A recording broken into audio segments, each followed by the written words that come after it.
എല്ലാ അസംഷൻസാണ്. നമ്മളെല്ലാം അമ്മയെന്ന് പറയുന്നൊരു അസംഷനല്ല, അമ്മ ഒരു റിയാലിറ്റിയാണ്. അപ്പോൾ അമ്മയെന്ന് പറയുന്നൊരവസ്ഥ നമുക്ക് അനുഭവത്തിലുണ്ട്. ഓക്കെ, അവിടെ നമ്മൾ ആ അമ്മയെന്ന് പറയുന്ന അവസ്ഥ അനുഭവത്തിൽ കൊണ്ടുവരാൻ നമ്മൾ കുറച്ച് കാര്യങ്ങൾ മെയിൻറ്റെയിൻ ചെയ്താൽ മാത്രമേ നടക്കത്തുള്ളൂ, അല്ലേ?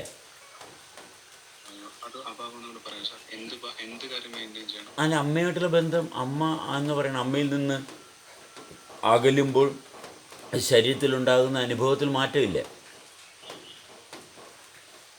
അമ്മയെ അനുഭവിക്കുന്ന അവസ്ഥ തെളിച്ച് കൊണ്ടുവരാനായിട്ട് ശ്രമിക്കുമ്പോൾ, അമ്മയെന്ന് പറയുന്ന അനുഭവത്തെ തെളിച്ച് നിർത്തുമ്പോൾ, ശരീരത്തിൽ തെളിച്ച് നിർത്തുമ്പോൾ നമുക്ക് കിട്ടുന്നൊരു അനുഭവമുണ്ട്, അല്ലേ? അതെ, അമ്മയിൽ നിന്ന് മാറുമ്പോൾ നമ്മുടെ ബോഡി അപ്പം തന്നെ റിയാക്ട് ചെയ്യും. ആ ഭക്തിയിൽ നിന്ന്, അമ്മയുടെ സാന്നിധ്യത്തിൽ നിന്ന് മാറിയെന്ന് ശരീരം പറയും, നമ്മളോട് ശ്രദ്ധിക്കുന്നവന് പറയും. അവിടെ ആ സെക്യൂർ ഫീലിംഗ് മാറും. അപ്പം തന്നെ നമ്മൾ തിരിച്ച് എന്തുകൊണ്ട് മാറി പരിശോധിച്ച് തിരിച്ച് അമ്മയിലോട്ട് എത്തണം. അവിടെ നമുക്ക് മെയിൻറ്റെയിൻ ചെയ്യാൻ വളരെ വ്യക്തമായിട്ടുള്ള മാതൃകയുണ്ട്, അമ്മയുണ്ട്. അങ്ങനെ ഒരു സംഭവം ഉണ്ടായിട്ടാണ് നമ്മൾ ചെയ്യുന്നത്. അല്ലാണ്ട് ഇല്ലാത്തൊരു സംഭവം ഉണ്ടാക്കിക്കൊണ്ടുവരണം എങ്ങനെയും. ഇല്ലാത്തൊരു സംഭവം ഉണ്ടാക്കി, അതെ, അതാണ് വൃത്തിയുടെ പ്രോസസ്സ്. അമ്മ എന്ന് പറയുന്നത് ഒരു സങ്കല്പമല്ല, അതൊരു യാഥാർത്ഥ്യമാണ്. അങ്ങനെ യാഥാർത്ഥ്യത്തിലാണ് നിൽക്കുന്നത്. അപ്പോൾ ആരാധനാ ക്രമീകരണത്തിൽ എനിക്ക് പറയാനുള്ള യാതൊരു അധികാരവുമില്ല. എങ്ങനെയാണ് ഒരു വ്യക്തി കൃഷ്ണഭക്തനാകുന്നതെന്ന് പറഞ്ഞു തരാൻ എനിക്കറിയത്തില്ല. മനസ്സിലായി? എനിക്കറിയത്തില്ല കൃഷ്ണഭക്തൻ എങ്ങനെ ഒരു വ്യക്തി ആകുന്നെന്ന്.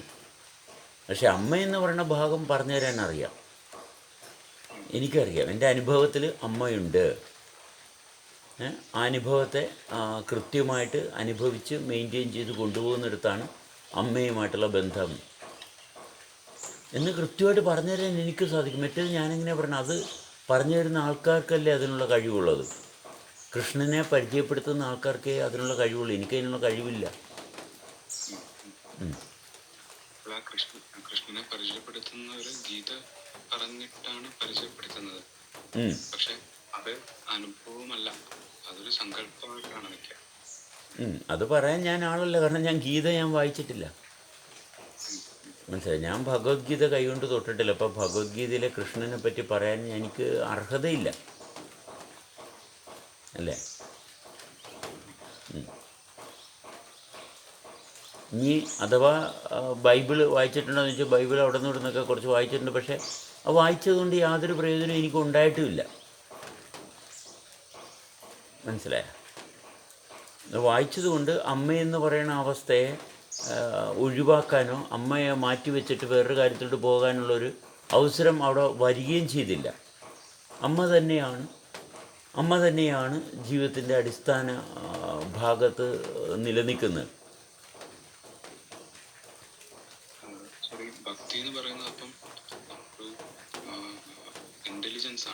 ഓ, തീർച്ചയായിട്ടും.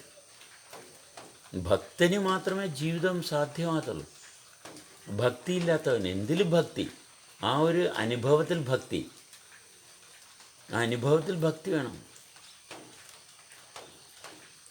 അപ്പോഴല്ലേ ശരീരം വൃത്തിയാക്കി എടുക്കുന്നത്. അതുകൊണ്ടല്ലേ നമ്മൾ രോഗത്തിൽ നിന്ന് മാറുന്നത്. അതുകൊണ്ടാണ്.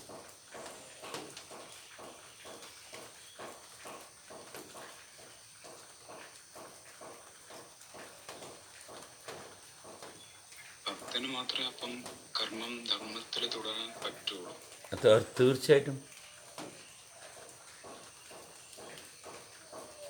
അവിടെ വ്യക്തതയുണ്ടല്ലോ, അപ്പോഴല്ലേ ധർമ്മം എന്താണെന്ന് അറിയുന്നത്. ധാർമ്മിക ബോധത്തിന് ധാർമ്മിക ബോധം എന്ന് പറയുന്നതിനകത്ത് അവിടെ ഒരു മൂല്യമുണ്ട്. അവിടെ വെറുതെ വന്നിച്ചും ധർമ്മം എന്ന് പറഞ്ഞിട്ട് വല്ല കാര്യമുണ്ടോ? ധാർമ്മികത ശരിയല്ലെന്ന് പറഞ്ഞ് തല്ലുപിടിക്കുന്ന ആൾക്കാർ, തല്ലുപിടിക്കുമ്പോൾ തന്നെ ധർമ്മമില്ലാത്തതുകൊണ്ടല്ലേ തല്ലുപിടിക്കുന്നത്. ധാർമ്മികതയുടെ പേരിൽ ആരും തല്ലുപിടിക്കത്തില്ല. വഴക്കുണ്ടാക്കുന്നു. വിവേകം ഉണ്ടാവുന്നത് അപ്പം തന്നെ തീർച്ചയായിട്ടും. അപ്പോഴാണ് വിവേകം എന്ന് പറയുന്ന അവസ്ഥയ്ക്ക് പ്രസക്തി വരുന്നത്. അല്ലെങ്കിൽ വിവേകം എന്ന് പറയുന്നതിൽ യാതൊരു പ്രസക്തിയില്ല.